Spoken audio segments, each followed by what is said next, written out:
Next question over here. Hi, Elon. My name is Tracy, and I'm not here for any reason related to my career or to my area of study.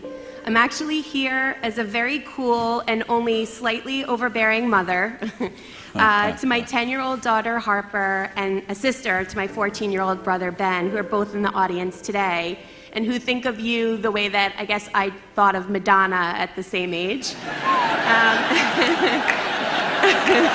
Well, So, Hey, that gives you some wardrobe that's some options. high right praise there. there. Thank you. in the spirit of that, I wanted to get your advice Should see me for dance. two kids who are Right.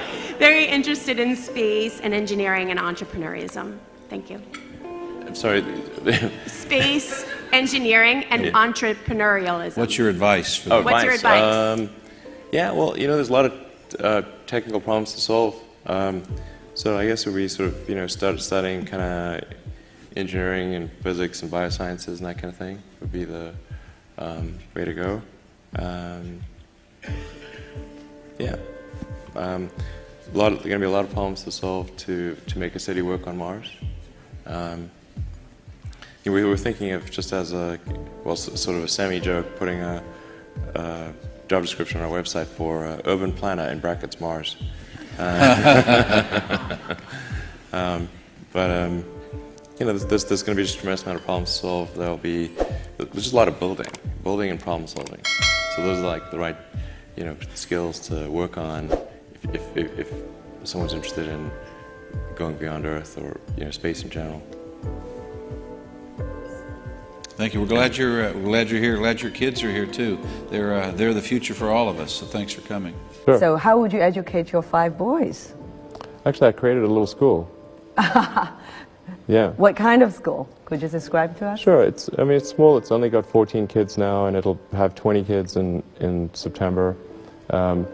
It's called Ad Astra, which means to the stars. That's maybe a bit different from most other schools.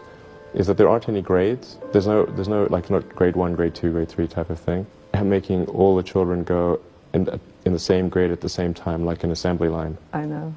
Because some people love English or languages, some people love math, some people love music, and they have different abilities at different times. It makes more sense to cater the education to match their aptitudes and abilities. So I think that's one principle. Another is that it's important to teach problem solving, or teach to the problem, not to the tools.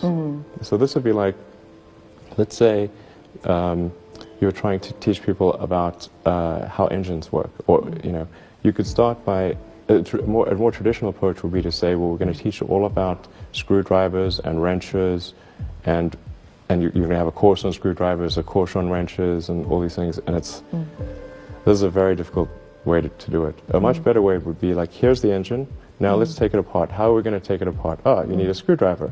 That's what the screwdriver is for. You need a wrench. That's what the wrench is for. And then a very important thing happens, which is that the relevance of the tools becomes apparent. So all your 5 boys are in that school? Yes. Until when? This is from I don't know. preschool So far to... it's only 1-year-old. But they like it. They like it? Yeah. And you want to keep them away from regular schools? No, I just didn't see that the regular schools, they weren't doing the things that I thought should be done. Like, those 2 principles, they weren't adhering to those principles. So I thought, well, let's see what we can do. Maybe creating a school will be better. And I actually hired a teacher from the school they were at, who also agreed with me that there was a better way to do it. Have they surprised you in a way of their innovative thinking? Yeah, it seems to be going pretty well. The kids really love going to school. I think that's a good sign. I hated going to school when I was a kid. It was torture. So the fact that they actually think vacations are too long, like they want to go back to school. Wow. Yeah, exactly. That's weird. I know.